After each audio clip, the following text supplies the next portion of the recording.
విధంగా నేను ఎక్కడ సభ పెట్టినా మా తమ్ముడు వచ్చిండనో మా అన్నని కలవాలనో వేలాది మంది మా ఆడబిడ్డలు ఈ వైపున ఆ వైపున ఆశీర్వదించడానికి విచ్చేసినందుకు మనస్ఫూర్తిగా మా ఆడబిడ్డలకు 15 ఆగస్టు శుభాకాంక్షలు తెలియజేస్తున్నా.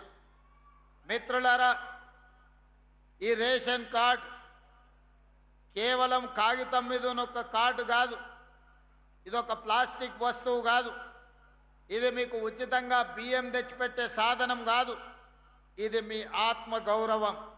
ఎక్కడికి వెళ్ళినా మీ ఆకలి తీర్చే ఆత్మ గౌరవం. ఎవరి ముందు మీరు చేయి దాసి నిలబడాల్సిన అవసరం లేదు. ఈ రాష్ట్ర ప్రభుత్వం ఇందిరమ్మ రాజ్యంలో ఏ పేదవాడు కూడా ఆకలితో నిద్ర పడకూడదు, ఆకలితో పస్తులు ఉండకూడదు అని సంకల్పంతో ఆనాటి నుంచి ఈనాటి వరకు మొట్టమొదటి భారతదేశంలో పేదలకు నిత్యావసర వస్తువులను పంచడానికి రేషన్ షాపులను కనిపెట్టిందే కాంగ్రెస్ పార్టీ. ఆనాడు శ్రీమతి ఇందిరాగాంధీ గారు ఇదే మైదానంలో ఇక్కడే బహిరంగ సభ పెట్టి మెదక్ జిల్లా ప్రజలకు విజ్ఞప్తి చేస్తే, మెదక్ పార్లమెంట్ సభ్యురాలుగా మీరు గెలిపిస్తే ఈ దేశానికి ప్రధానమంత్రిగా శ్రీమతి ఇందిరాగాంధీ గారు వన్నె తేవడమే కాకుండా ఈ ప్రాంతాన్ని పారిశ్రామిక వాడగా ఇతర జిల్లాలు, ఇతర రాష్ట్రాలు, ఇతర దేశాల నుంచి లక్షలాది మంది ఉద్యోగ ఉపాధి అవకాశాలను ఇక్కడ శ్రీమతి ఇందిరాగాంధీ గారు కల్పించారు. ఆ ఇందిరాగాంధీ గారే కూడు గుడ్డ ఈరోజు ఉండాలి, మీకు పేదలను ఆదుకోవాలని రోటీ కప్డా ఔర్ మకాన్ అనే నినాదంతో పేదల సంక్షేమం కోసం, పేదల ఆత్మ గౌరవం కోసం అహర్నిశలు పరితపించిన గొప్ప నాయకురాలు శ్రీమతి ఇందిరాగాంధీ గారు. ఆ ఇందిరాగాంధీ గారిని ఆదర్శంగా తీసుకొని ఈనాడు మన ప్రజాపాలనలో ప్రజాప్రభుత్వం పేదలకు సంక్షేమాన్ని అందించడము మా బాధ్యతగా, సామాజిక చైతన్యంతో కూడుకున్న భరోసాని ఇవ్వడము ఈరోజు మా బాధ్యతగా భావించి ఈరోజు ఈ సంక్షేమ పథకాలను అమలు చేస్తున్నాం. మిత్రులారా, ఉచిత కరెంటు గురించి ఒక ఆయన మాట్లాడతాడు, సన్న బియ్యం గురించి ఇంకొక ఆయన మాట్లాడతాడు, ఇందిరమ్మ ఇండ్ల గురించి ఇంకొక ఆయన మాట్లాడతాడు, ఈనాడు ఫీజు రియంబర్స్మెంట్ గురించి ఇంకొక ఆయన ప్రశ్నిస్తున్నా అంటాడు, లేకపోతే ఆరోగ్యశ్రీ గురించి ఇంకొక ఆయన నేను ఈ ప్రభుత్వాన్ని నిలదీస్తా అని అంటాడు. నేను అడగదలుచుకుని ఈ వేదిక మీద నుంచి బీజేపీ బీఆర్ఎస్ వేరు వేరు కాదు, నాణానికి బొమ్మ బొరుసు లాంటి వాళ్ళే బీజేపీ బీఆర్ఎస్ వాళ్ళని నేను అడుగుతున్నా. 10 ఏళ్ళు మీరు, 12.5 సంవత్సరాలు మోడీ గారు ఉన్నారు. ఏ రాష్ట్రంలో అయినా ఈనాడు ఈ వేదిక మీద నుంచి ఇద్దరు నాయకులను 10 సంవత్సరాలు గత ప్రభుత్వం ఎన్నడైనా పేదవాడికి సన్న బియ్యం ఇవ్వాలని, సంటి పిల్లలకు బుక్కెడు పువ్వ పెట్టాలని కలలోనైనా మీరు ఆలోచన చేసిండ్రా? ఆనాడు మీరు ఇచ్చిన దొడ్డు బియ్యం పశువులకు, పశువుల దాన కోసమో, కోళ్ళ దాన కోసమో, ఇథనాల్ తయారీ కోసమో, లేకపోతే ఇతర బీర్ల కంపెనీలకు రూపాయకో అగ్గోకో సబ్బుకో అమ్ముకునే పరిస్థితి. ఈరోజు మా అక్కల్ని అడుగుతున్నా, నా ఎదురుగా ఉన్నారు, ఆ 10 సంవత్సరాలు దొడ్డు బియ్యం ఎన్నడైనా వండి మీ బిడ్డలకు బుక్కెడు పువ్వ పెట్టినరా? మీరు ఒక్కసారి ఆలోచన చేసి ఆ ప్రభుత్వానికి ఒకసారి గుర్తు చేయండి, ఆనాటి నాయకులకు. ఈనాడు ఈ ప్రభుత్వం పెద్దలు ఉత్తమ్ కుమార్ రెడ్డి గారి నేతృత్వంలో హుజూర్ నగర్లో సన్న బియ్య కార్యక్రమం ప్రారంభించి రేషన్ కార్డులకు సంబంధించి తుంగతుర్తిలో కార్యక్రమాన్ని తీసుకున్న తర్వాత ఈరోజు 3,48,00,000 ప్రజలకు ప్రతి నెల 2,16,000 క్వింటాల సన్న బియ్యాన్ని మీ ఇంటి దగ్గరికి ఈరోజు తెచ్చిస్తున్న మాట వాస్తవం కాదా? 17,000 పైచలకు రేషన్ షాపుల్లో ఈరోజు సన్న బియ్యం మా ఆడబిడ్డలు తీసుకెళ్తున్న మాట వాస్తవం కాదా?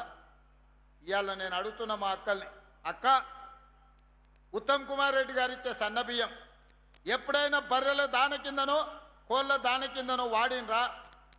ఆనాడు దొడ్డు బియ్యం బర్రెలకో కోళ్ళకో దానగా వాడితే ఈనాడు ఉత్తమ్ కుమార్ రెడ్డి గారు ఇచ్చే సన్న బియ్యం సంటి బిడ్డలకు బుక్కడి బువ్వ పెడుతున్నారు. కుటుంబం మొత్తం కడుపు నిండా ఈరోజు బుక్కడి బువ్వ తింటున్నారు, కంటి నిండా నిద్రపోతున్నారు.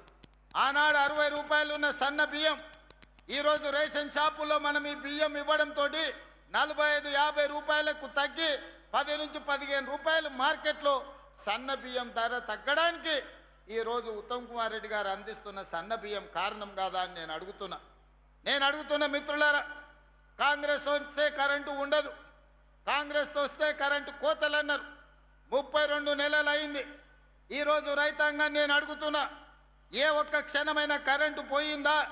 ఈరోజు రాష్ట్రంలో గ్రామీణ ప్రాంతాల నుంచి తండాలలో, గూడాలలో, మారుమూల పల్లెల్లో ఉచిత కరెంటును అందిస్తున్న మాట వాస్తవం కాదా?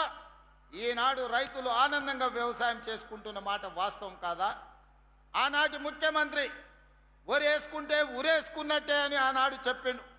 ఆయన మాత్రం పక్కనే ఉన్న మెదక్ జిల్లాలో ఫామ్ హౌస్లో 100 ఎకరాలలో ఒరేసుకొని 4200 రూపాయల క్వింటాల్కు కావలసిన కంపెనీలకు అమ్ముకున్నాడు. ఆనాడే నేను చెప్పిన, తెలంగాణ రాష్ట్ర రైతాంగం కాంగ్రెస్ అధికారంలోకి వచ్చిన తర్వాత మీరు పండించే వరి ధాన్యాన్ని మేము కొనుగోలు చేస్తామని చెప్పినాం. ఈనాడు మీరు పండించిన వరి ధాన్యాన్ని కొనుగోలు చేయడమే కాదు, ఉత్తమ్ కుమార్ రెడ్డి గారు 500 రూపాయల బోనస్ ఇచ్చి చివరి గింజ వరకు మీ పంటలను కొన్న చరిత్ర ఈనాటి ప్రభుత్వంలో మీ కళ్ళతోనే చూస్తున్నారు కదా. మరి ఆనాటి ప్రభుత్వానికి ఎందుకు ఈ చిత్తశుద్ధి లేకుండా పోయింది? ఒరేసుకుంటే ఉరేసుకున్నట్టే అని చెప్పి ఆయన పొలంలో 100లాది ఎకరాలల్లా వరి పండించుకున్న విషయాన్ని తెలంగాణ ప్రజలు మర్చిపోయినారని అనుకుంటున్నారా? మరి ఈనాడు మీకోసం కష్టమైన బరువైన 500 రూపాయల బోనస్తోని ఈరోజు వడ్లు కొనుగోలు చేయడమే కాదు, ఆ వడ్లను బియ్యంగా మార్చి 3,48,00,000 మంది పేదలకు సన్న బియ్యాన్ని అందించే కార్యక్రమాన్ని మన ప్రభుత్వం ముందుకు తీసుకెళ్తున్నది కదా. ఈ రకంగా ఆనాడు రైతు బంధు అన్నాడు, 10,000 రూపాయలు ఎకరాకన్నాడు. నేను రైతు బంధు చేయలేదు, రైతు భరోసా మీద ఇంకా 2,000 పెంచి 12,000 రూపాయలు ఎకరాకి ప్రతి సంవత్సరం 32 నెలల్లో 36,000 కోట్ల రూపాయలు రైతు భరోసా పథకం కింద 70 లక్షల రైతుల ఖాతాలలో మా ప్రభుత్వం ఇందిరమ్మ రాజ్యంలో ఈరోజు రైతుల ఖాతాలో నగదు బదిలీ చేసినాం. నేను సవాల్ విసురుతున్న చంద్రశేఖరరావు గారికి, నీ జిల్లా గడ్డ మీద నుంచి రా, శాసనసభలో చర్చిద్దాం. రైతుల కోసం మేము చేసిన మేలు ఏందో, మీరు చేసిన అన్యాయం ఏందో ఈరోజు మాట్లాడదామని నేను అంటున్నా. అదేవిధంగా ఆనాడు 1,00,000 రూపాయల రుణమాఫీ అన్నాడు, 4 విడతలు అన్నాడు, అసలు ఇస్తా అన్నాడు, మిత్తి ఇస్తా అన్నాడు. 2 సార్లు ముఖ్యమంత్రి అయినా 6 లక్షల రూపాయల రుణమాఫీ చేయలేదు. ఆయన ఇచ్చిందంతా మిత్తికే సరిపోయింది. కానీ మన ప్రభుత్వం అధికారంలోకి వచ్చిన వెంబడే సంవత్సరం తిరిగే లోపల 21,000 కోట్ల రూపాయలు 25 లక్షల మంది రైతుల ఖాతాలలో 2 లక్షల రూపాయల రైతు రుణమాఫీ నగదు బదిలీ చేసి భారతదేశం మొత్తం మీద అప్పులు లేని రైతుని తెలంగాణ రాష్ట్రానికి అందించిందన్న విషయం నేను ఈ సందర్భంగా చెప్పదలుచుకున్నా. కేంద్ర ప్రభుత్వం ఇచ్చిన నివేదికల్లో అతి తక్కువ అప్పుల్లో ఉన్నది తెలంగాణ రాష్ట్ర రైతాంగం అని నివేదిక ఇచ్చిన మాట వాస్తవం కాదా?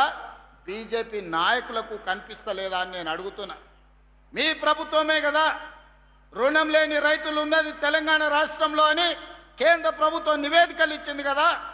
బీజేపీ నాయకులు అది చదువుకుంటే రైతుల కోసం మన ప్రభుత్వం చేసిన మేలు ఏందో ఈనాడు కళ్ళకు కట్టినట్టుగా కనిపిస్తుంది. అందుకే ఇవాళ ఉచిత కరెంట్ అయినా, పండించిన పంట కొనుగోలైనా, సివిల్ సప్లైస్ కార్పొరేషన్ ఇంతకుముందు ఉత్తమ్ కుమార్ రెడ్డి గారు నాతో పంచుకున్నారు. 32 నెలల్లో తెలంగాణ రైతాంగం పండించిన పంట వడ్లకు 90,000 కోట్ల రూపాయలు చెల్లించినాం.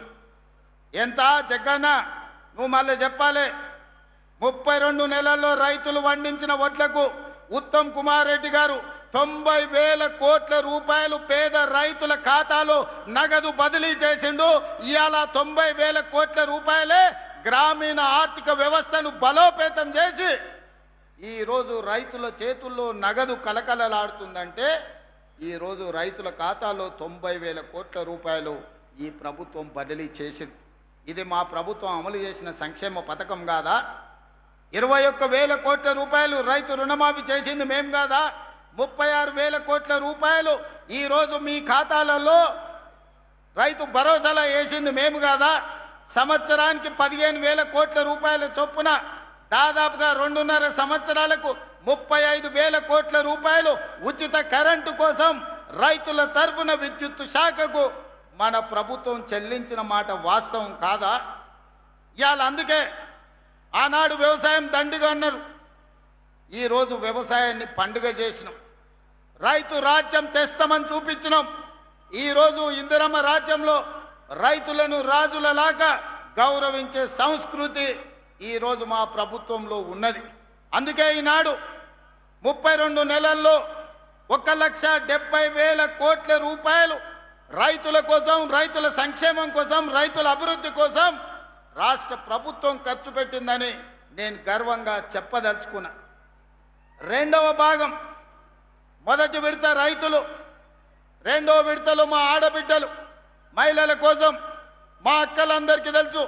నేను వస్తుంటే చూసిన ఆ వైపు కానీ ఈ వైపున కానీ ఈడ మా అక్కలు ఉన్నారు. అక్క పాలపిట్ట చీర కట్టుకున్న వాళ్ళందరూ ఒక్కసారి నిలబడు రక్క. నేను మా జగ్గన్నకు మా అందరికీ చూపించదలుచుకున్నా. ఆ పక్కన అక్క ఈడ ఉంది కదా పాలపిట్ట, ఆ పక్కన అక్క ఈడ ఉంది కదా పాలపిట్ట చీర కట్టుకున్న వాళ్ళు మా అక్కలు నిలబడమని అడుగుతున్నాను. చెప్పండి, మా అక్కలు ఎంతమంది పాలపిట్టలక ఈ చీరలు కట్టుకొని వచ్చిండ్రు? ఈ చీరలు ఎవరు పెట్టిండ్రు? వాళ్ళ తమ్ముడు రేవంత్ రెడ్డి పండుగకు సారే అని పాలపిట్ట చీర పెడితే ఈ తమ్ముడిని ఆశీర్వదించడానికి వేలాది మంది పాలపిట్టలాక ఈ చీర కట్టుకొని వచ్చారు. నేను అడుగుతున్న బీఆర్ఎస్ వాళ్ళను, ఆనాడు మీరు బతుకమ్మ చీరలను ఇచ్చిండ్రు, ఏ ఆడబిడ్డను మీరు ఇచ్చిన చీర కట్టుకున్నదా?